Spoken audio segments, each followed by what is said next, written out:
Sinepju graudiņš, vārds katrai dienai. Sagatavots kalpošanas darbam. Šodienas rakstu vieta. Tāpat mēs daudzi kopā esam viena miesa Kristū, bet savā starpā visi esam locekļi. Kad nu mums pēc mums piešķirtās žēlastības ir dažādas dāvanas, tad lai tās, ja tās ir praviešu spējas, izpaužas saskaņā ar ticības mēru, kalpošanas spēja, kalpošanā, spējas mācīt, mācīšanā, pamācīšanas spējas pamācīšanā, kas dod no sava, lai to dara vientiesīgi, kas valda, lai dara to rūpīgi, kas strādā žēlsirdības darbu, lai dara to ar prieku. Jūsu mīlestība, lai ir neliekuļota. Nīstiet to, kas ļauns, pieķerieties tam, kas labs. Brāļu mīlestība jūsu starpā, lai ir sirsnīga.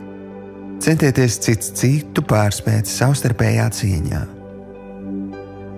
Romiešiem 12. nodaļa, 5. līdz 10. pants. Šodienas pārdomas. Mēs zinām, cik svarīgi, lai cilvēka organismā visi orgāni būtu ne tikai katrs savā vietā, bet arī, lai tie labi pildītu savu funkciju.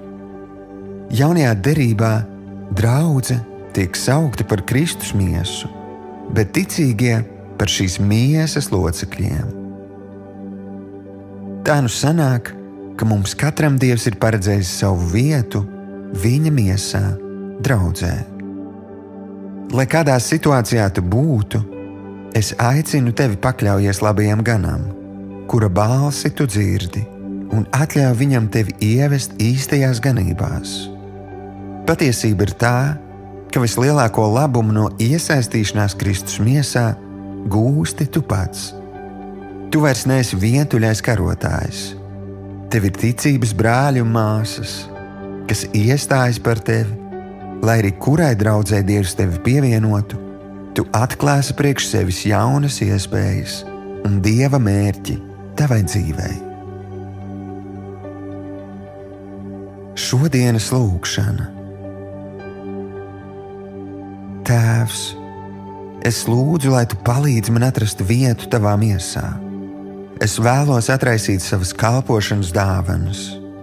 Paldies, ka vādi mani sadraudzībā ar ticīgajiem, ka varu tavu mīlestību gan saņemt, gan dot citiem. Jēzus vārdā. Āmen.